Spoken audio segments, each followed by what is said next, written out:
Welcome to this video. Yep, playing Calsen.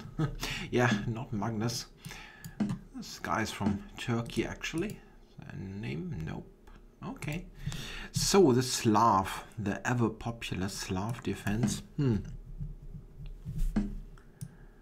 let's allow the main line and see if he goes for that.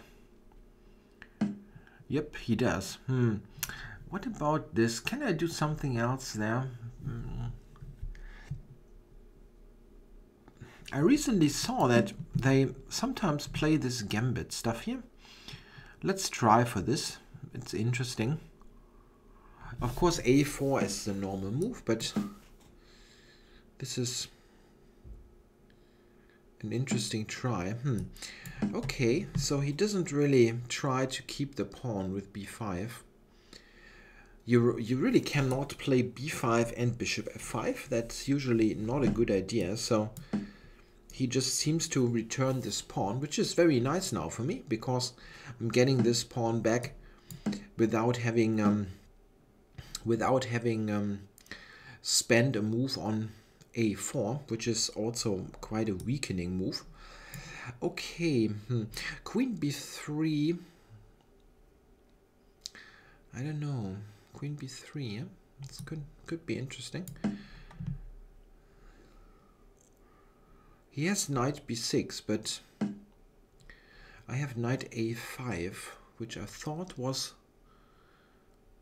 an interesting idea. Let's try that. It's a bit unconventional, but interesting. I'm just attacking b7. Rook b8 is bad due to bishop f4.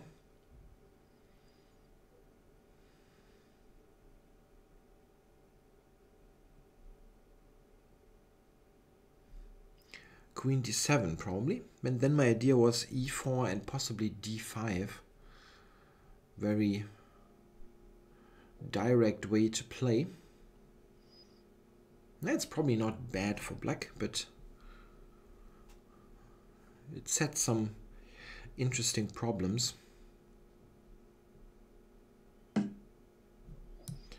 Okay, so e4 or I wonder.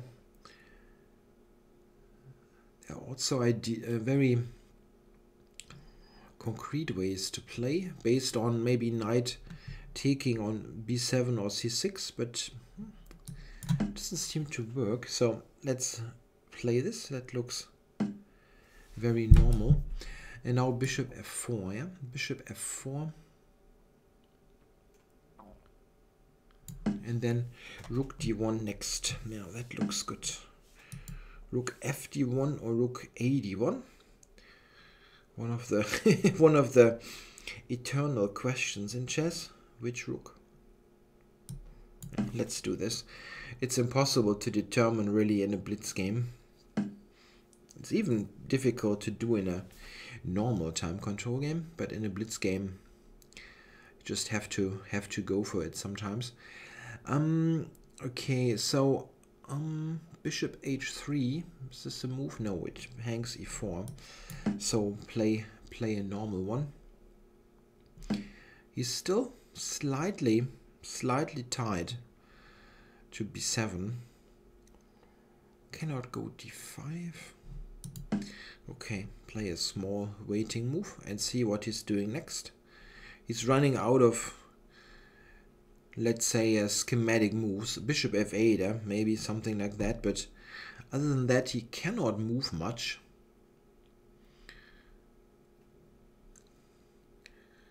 Like c5 is not working, e5 is not working.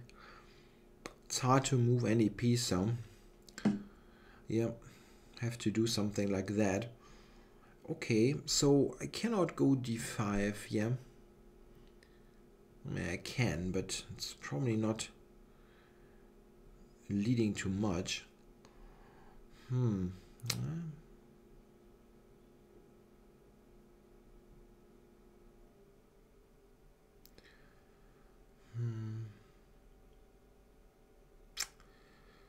Not quite sure how to continue. Okay, yeah, well, bishop c7. I'm planning e5. Yeah, no, let's go e5 then.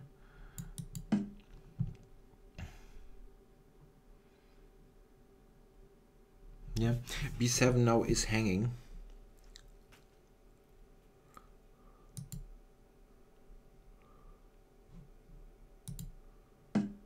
Yeah, well, what else? Okay, so let's check. I can really take b7, huh? Yeah. Knight c5 is a very important move that I always have. Let's say bishop e5, knight c5, keeping the pawn. Or in this case, it's even blundering a piece. So I'm really just winning this, I believe. Yeah, I mean, he can play that position and just hope for the best, rook b8 or something. But both knight d6, oh, that looks weakening. Well, it takes bishop g3, yeah, okay. But I can go here. Yeah, this looks fine. Yeah? Off to d6. Yeah, here's knight f4, but knight d6 looks very strong. Even if it gives away an exchange. Yeah, like knight f4, knight d6 is really terrible. He can play knight e2, but I don't really mind that much. That's possibly not even the best continuation. Let's check there. There's something better. That is something that does not give away the exchange. Queen e3, there's bishop e5. It's also good. But okay, really the exchange is not important.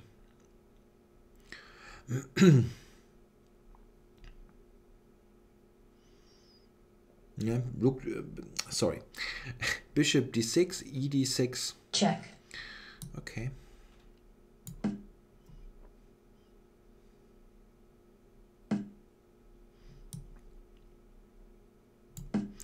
Yeah, knight c1, rook c1. This is just a fantastic position with the pawn on d6. It's more than enough for the exchange. No, I have no other move.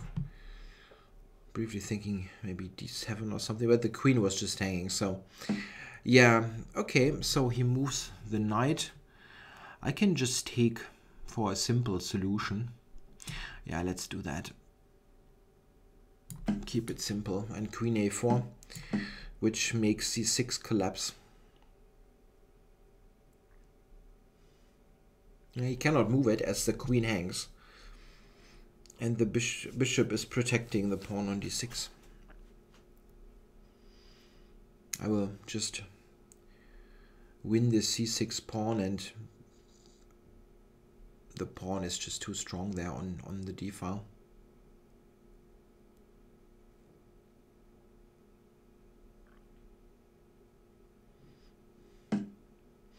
Yeah, but if I go here, I'm after queen d6, I'm winning a whole rook on e8. Ah, no, sorry.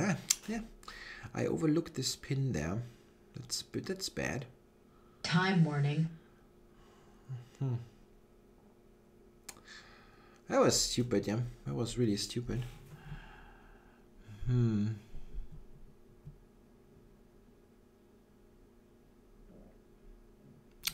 This is unprotected. What an idiotic idea. Okay, so how do I play now? That was really bad. Look here or something. I don't know. That was yeah, from this super great position.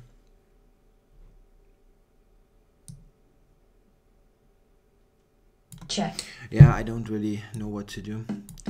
It was really Black was really completely outplayed, and now things are far from clear. Right, he's playing quite well here in the defense.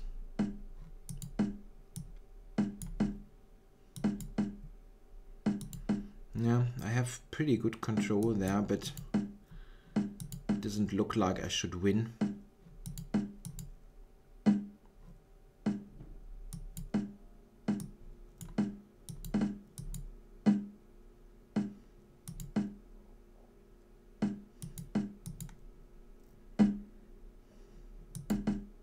I could have taken the rook. Game drawn. I was just about to resign. Okay. What a howler. That was a very nice game, actually. With the... I totally forgot that the rook on c1 is unprotected. Yeah. And yeah, not winning this is kind of heartbreaking. Yeah. Can also just take f4 and play knight d6, but okay, this is just totally winning, so there's really no need to improve on that. So what is how do I improve here? Yeah, I just forgot that the rook on c1 is unprotected, and I'm giving away my all-important pawn. If I take with the rook, it's probably just over.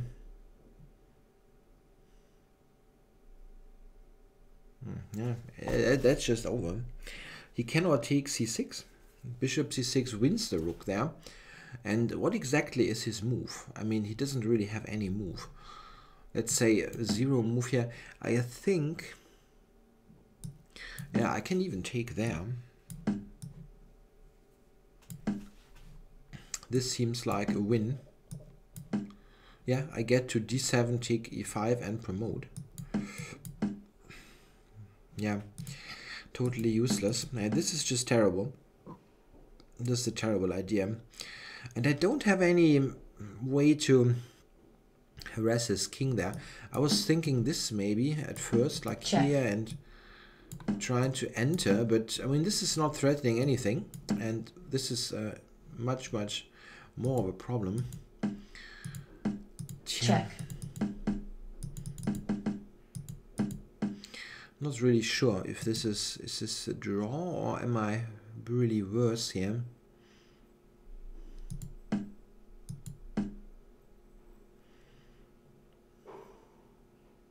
Yeah, maybe I should just take e4, but okay. It was a matter of playing quick moves and not so much about quality. Tja, that was bad.